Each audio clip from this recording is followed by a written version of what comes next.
Season's greetings, Internet, and welcome to the next of the 12 vids of Oxmas. Yes, I don't know why I'm doing finger guns with my hands, but that's what we're up to today.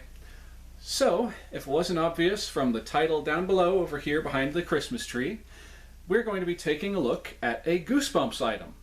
You wouldn't think there would be any Christmas-related Goosebumps items, but I can tell you for a fact, they do indeed exist.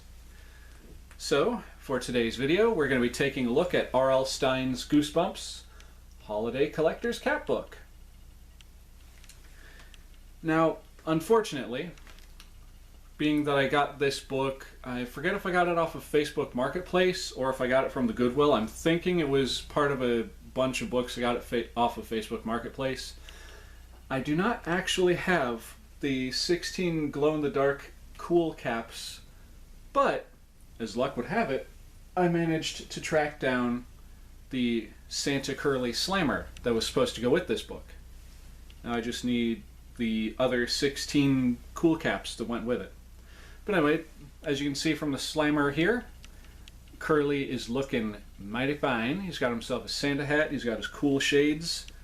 He is one cool dead dude.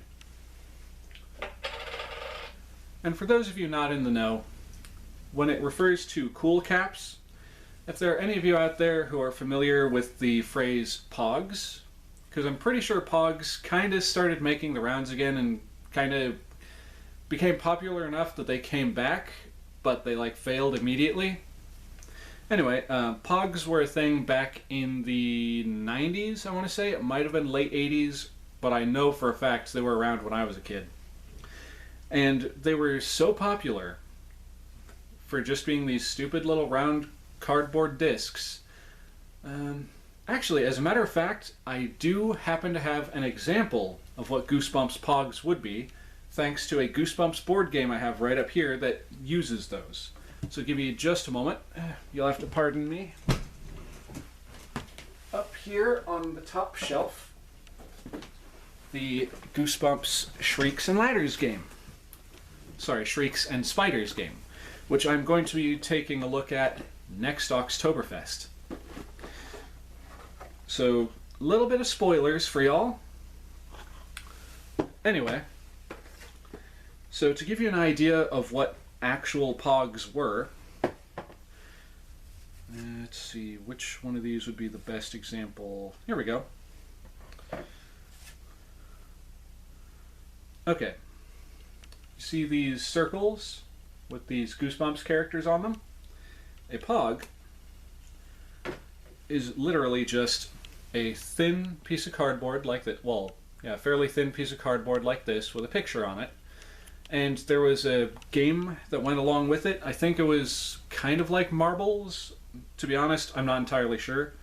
But what you were supposed to do was you would get a stack of Pogs. Let me just punch out a bunch of these.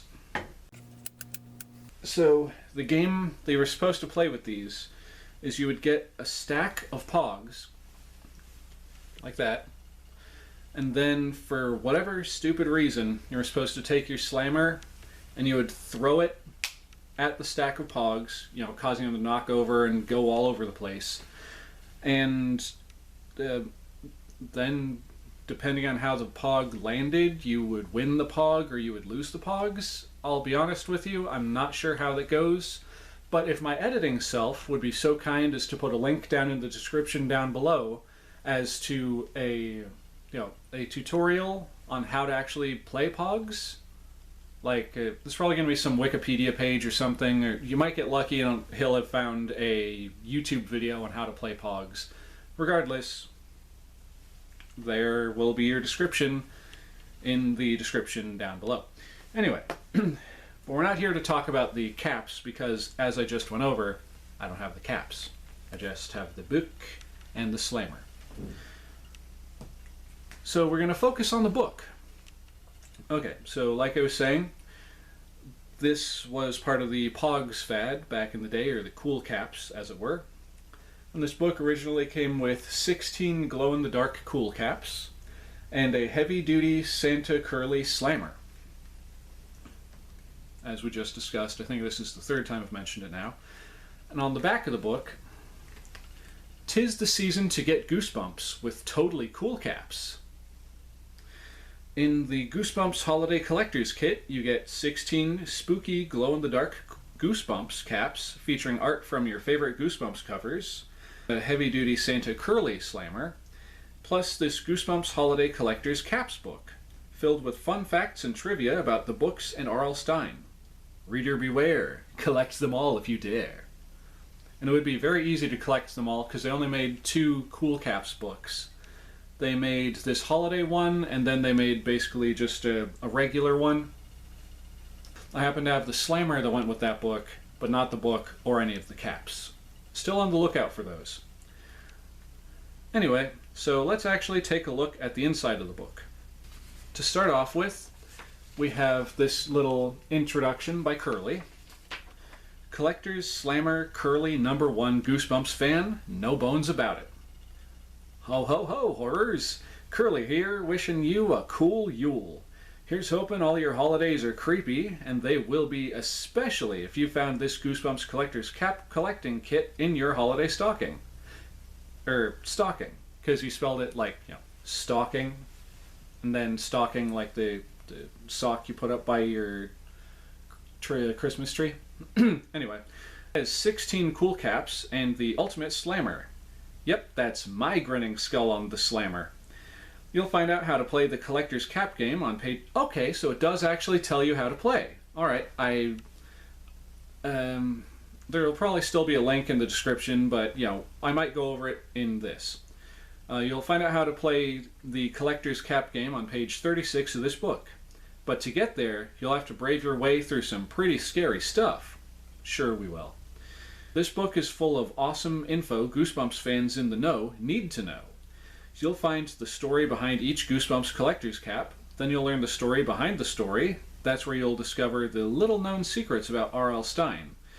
You won't want to miss any of the totally awesome moments, quickie quizzes, or frightening facts either.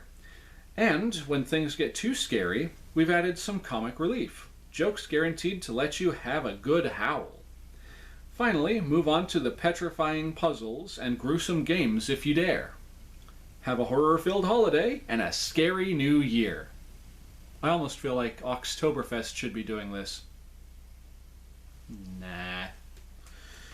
Okay, so let's see. It says... Alright, then it goes on to talk about each of the different caps. Apparently #1 was from a shocker on Shock Street and featured the giant mantis. The second collector's cap was Harry Larry Boyd from My Hairiest Adventure. Third one was the Freaky Family Photo from Say Cheese and Die.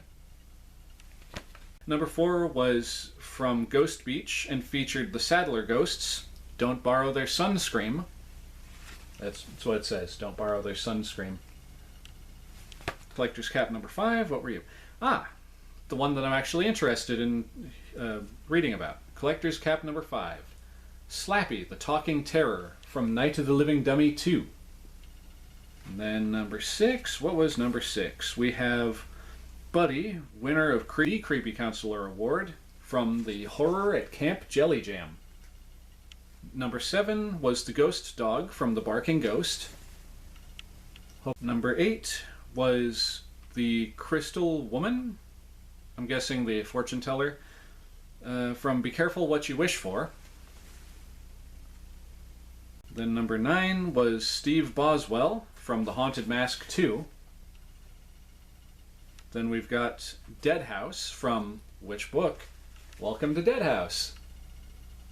Alright, just got 6 more to go, ladies and gentlemen. I'm trying to keep this entertaining.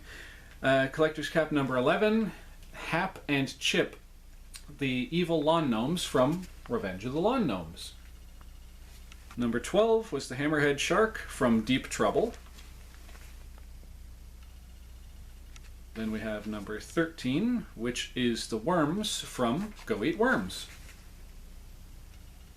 Alright, just 3 more to go, ladies and gentlemen. Yeah, ladies and gentlemen. #14, a picture of a tent and the horrible thing that's about to tear the tent open from Welcome to Camp Nightmare. Yeah, Welcome to Camp Nightmare. I don't know where these words come from, but they come out of my mouth. All right, and then number 15, the Cuckoo Clock from the Cuckoo Clock of Doom. Or as Jontron said, the Cuckoo Clock of Doom. All right, and the last one, which is Collector's Cap number 16, which would have been Prince Koru the Mummy from Return of the Mummy. And I'm fairly certain I've got each and every single one of these books. Just saying. Okay, here we go. We made it to page 36, where it talks about how to actually play the Collector's Caps game. So, here we go. I'm going to try and get through this as easily as I can. The Goosebumps Cap Slappin' game. Goosebumps Cap Slappin' games. There's no ordinary milk cap game. Yeah, and by the way, Pogs were originally called milk caps. The more you know. This is no ordinary milk cap game. That would be too easy. No, this time, the ghosts, werewolves, monsters, and, yikes, lawn gnomes that haunt the Goosebumps books have made up the rules.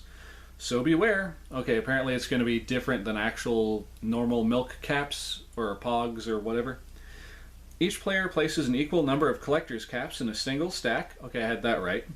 Be sure to place the caps face down. That way you won't scratch the pictures with the slammer. Flip the curly slammer. Whoever gets the slammer to land curly side up goes first. Okay, so essentially you do a coin toss to see who's going to go first. The first player asks the second player a Goosebumps stocking stuffer trivia question. And the ones we've given in... Oh, okay. Alright, so basically for this, whoever wins the coin flip gets to ask the second player one of the trivia questions from within this book. The ones we've given you on the next page don't come in holiday gift wrap. They are really, really tough. You can also try coming up with questions on your own. If the first player answers correctly, he or she gets to throw the curly slammer on the stack. He or she keeps any caps that flip over. Okay, I did have that part right. Restack the remaining caps. Now it's the second player's turn to ask a question. Keep playing until every collector's cap on the pile has been flipped over. The player who flips over the most caps wins the game. Okay. So, yeah, I was basically right. I may not have said all of the rules that I had up in my noggin, but that was the gist of it. Okay, and then we have the 13. Yeah, there's only 13 trivia questions. So, let's see what we can do. Alright, stocking stuffer trivia questions. What is Larry Boyd's nickname? Number 2. In Monster Blood 3, Conan Barber reveals that he is very afraid of something. What is it? What happens every Thursday night at Amy Kramer's house? Number 4. What creepy type of mask did Steve Boswell purchase for Halloween? 5. What type of creature thrives on the bad luck of its owner? Number 6. What is the name of Gary Lutz's vacation travel agency? Number 7. Say cheese and die. What sport do the Cardinals and Dolphins play? Number 8. Harrison Sadler traveled to Ghost Beach to study what? Number 9. What is the name of the giant bird in Go Eat Worms? 10. Michael Webster's dad bought a cuckoo clock. It just may solve the problem of Michael's batty sister. What does Michael call his sister? Number 11. What's wrong with the group picture Greg takes at his friend Sherry's birthday party in Say Cheese and Die? 12. According to Welcome to Deadhouse, what kind of animal can always spot a ghost? 13. In what sea does Billy Deep find a mermaid? And the answers to all these questions are on page 47. I'm not going to keep you all in suspense. I'm actually going to tell you what the answers are. Alright, so the answer to number 1, the question was, what is Larry Boyd's nickname? That would be Harry Larry. The second one, in Monster Blood 3, Conan Barber reveals that he's afraid of something. What is it? That would be heights. He's afraid of heights. Number 3, what happens every Thursday night at Amy Kramer's house? Family sharing night. Number 4, what creepy type of mask did Steve Boswell buy in for Halloween? I was going to say it right. An old man mask. Number 5, What type of creature thrives on the bad luck of its owner? A gruel. Number 6. What is the name of Gary Lutz's vacation travel agency? Person to Person Vacations. Number 7. In Say Cheese and Die, what sport do the Cardinals and the Dolphins play? That would be baseball. Number 8. Harrison Sadler traveled to Ghost Beach to study what? The answer to that is ghosts and the occult. Number 9. What is the name of the giant bird from Go Eat Worms? That would be Christopher Robin. Oh, nice Winnie the Pooh reference there. Alright, 10. Michael Webster's dad bought a cuckoo clock. It just may solve the problem of Michael's bratty sister. Bratty sister. I said batty the first time. Might solve the problem of his bratty sister. And what is the nickname that he calls his sister? That nickname would be Tara the Terrible. Alright, number 11. What's wrong in the group picture Greg takes at his friend Sherry's birthday party in Say Cheese and Die? The answer to that is she's not in the picture, but she was there when he took the picture. Number 12. According to Welcome to Deadhouse, what kind of animal can always spot a ghost? A dog. And the last one, 13. In what sea does Billy Deep find a mermaid? That would be the Caribbean Sea. Alright, and there's not much else to this book. There's the answers to a bunch of riddles and stuff. Or, well, there are riddles and there are answers to them. Then there's the name game. There's a sea can find. You know, those games where you have a bunch of letters scrambled around with words in them and you got to circle them. Just so y'all can get kind of a look at what you would be missing by not owning this book, which is probably not a whole lot. And just for the sake of it, I'm going to go ahead and take a look at what it says about Night of the Living Dummy 2. There we go. But give me just a couple of seconds, folks. I'll be right back with the puppet of the hour himself. So, BRB. So, jerkface, what are we doing here?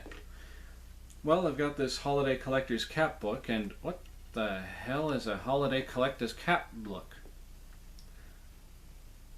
Also, you need to continue practicing your ventriloquism. That was terrible. Yes, it was pretty bad, wasn't it? But anyway, I've already told the subscribers and the viewers at home, but these things are essentially collector's caps. They're Pogs, as it were. You and those weird hobbies of yours. Alright, but anyway, the reason why I brought you in here is we're going to look at some trivia about you. You're joking, right? Seriously, you're kidding, aren't you? Nope, I'm being completely honest with you. Hey viewers, between you and me, I think this guy's a loony. Anyway, Slappy, if we can get back to talking about this book here. Yeah, whatever. Let's do this. Okay, so you were on Collector's Cap number 5. Number 5? I should have done on number 1. Why is on the 5th one? I don't know, it's just the way they did it. No respect. No respect at all. Anyway, so Collector's Cap number 5, which had you on it. Yeah, that's what you told me. Slappy, the Talking Terror from Talking Terror. Yeah, the Talking Terror. Me? A terror? Yeah, actually, you can be at times. Watch what you're saying, bud. Okay, I'm just telling you that's what the book calls you, so you look right there. Oh. Well, you're off the list this time, but next time, do you not careful what you say to me, bud? Anyway, I just cannot talk. Yeah, I have that effect on people. So the story was book number 31 in the Goosebumps library, published on May of 1995. It doesn't say what date. I noticed. And anyway, let's see. The story. He's back. Slappy, that is. The mean-mouthed dummy. Who are you calling a dummy? I'm not calling you a dummy. It's literally what it says right there in the book. See right there. The Night of the Living Dummy. The Slappy, the mean-mouthed dummy. Ah, that's right. Mr. Stein is the one who came up with that junk. I'll get even with him one of these days, I swear. Anyway, made his first appearance in Night of the Living Dummy. This time around, Slappy belongs to Amy Kramer. Oh yeah, Amy. Amy, I remember her. Good kid. Bad judge of character. And, or should we say that Amy belongs to Slappy? You got that right. She was a nice slave. She had to do everything I said. Otherwise, I would do horrible things to her family. Horrible things. You don't even want to know. Or you do, and then you can just read the dang book. Anyway, you were saying, Oxleymations? Yes, thank you, Slappy. You're welcome. Because Slappy's getting into all kinds of trouble, and Amy is getting all the blame. Now Amy would like to get rid of Slappy. Yeah, she can try. But it's not so easy. Yeah, like I said, she can try. Slappy's no dummy after all. You got that right, bucko. So, top secret for Goosebumps fans only, ventriloquism has been around for thousands of years. You don't say. Yep. Actually, something that's probably not going to mention in the book, ventriloquism was originally a sort of, well, people would use it for seances. It was referred to as belly talking. Belly talking? Yeah, essentially, the person running the seance would, according to the legend, would conjure up the spirit of someone into their belly, and then they would allow the spirit to talk through them. Can you believe this crap? I'm telling you the truth, Slappy. That is the way it was back then.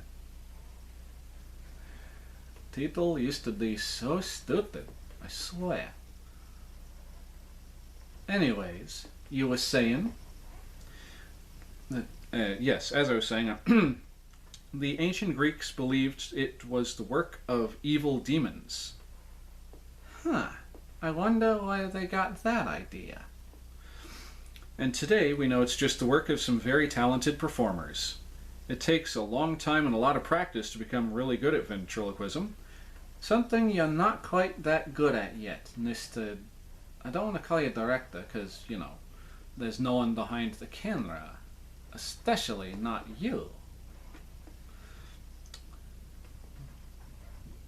Anyways, as I was saying, I'll get you if it takes me the rest of my afternoon. For what? No, seriously, for what, Slappy? You know. Anyways. Yes, anyways, you have to be able to throw your voice and make it sound as if it's coming from somewhere else. Of course, in Amy's case, the voice was coming from someone else. But that's another story. Yeah, it's called Night of the Living Dummy 2, you dummy. If you're thinking of becoming a ventriloquist, here are a few quick tips. Ooh, tips on ventriloquism. Like they'll help you. Some consonants are hard... What? What did you just say? Some consonants are hard? You don't say. Anyway, some consonants have to be changed to avoid moving your lips. Try changing all of your P's to slurred K's, and try saying G or a K sound in place of a B. Well, go ahead. Give it a shot, bucko. Okay, let's see,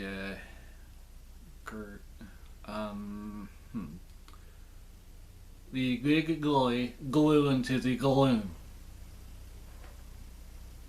What? The big guy glue into the balloon. Do y'all understand what he's saying? I can't make heads nor tails out of what this is coming out of his mouth. Seriously. Stick to what you know, jerkface. Okay. Totally awesome. What? It just says right there. You know, totally awesome in all caps and with an exclamation point. Oh. The parts of the book you'll never forget. Fans are always arguing which book is better, Night of the Living Dummy or Night of the Living Dummy 2. Yeah, and then Night of the Living Dummy 3 came out, and then Bride of the Living Dummy, and Ein Slappy's Evil Twin, The Curse of Slappy, and all these other books that keep coming out over the years, because people can't get enough of me. And you still suck at ventriloquism, bud. I'm trying. Yeah, well, try harder. Anyways, fans are always arguing which book is better, 1 or 2. Which do you vote for? Of course, the best parts of both books are the nasty things the not-so-dumb dummies say. Slappy's slams from Night of the Living Dummy. If you got any digger, they'd have to give you your own zip code. Your face reminds me of the lot I had removed. Is that a mustache, or are you eating a rat? Slappy's slams from Night of the Living Dummy 2. Oh, these are classics. Why don't you put an extra hole in your head and use it for a bowling ball? Is that your head, or are you hatching an ostrich egg on your neck? Hey, don't break the sofa, fatso! And that's all it says for Night of the Living Dummy 2. That's it? That's it. You're joking. Look for yourself.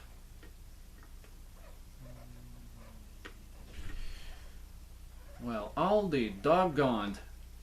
Yep. Well, that's it. That's all I've got for this book. So, thank you, ladies, gentlemen, boys, girls, and all other configurations of being. If you like what you've seen here today, yeah, they all know the drill by now. If you like what you've seen here today, make sure you like, comment, and subscribe. And hit that little tree icon, or pumpkin, or whatever that pops up on the side of the screen to get yourself subscribed. And also make sure that you hit jingle that jangle bell to be alerted of future uploads.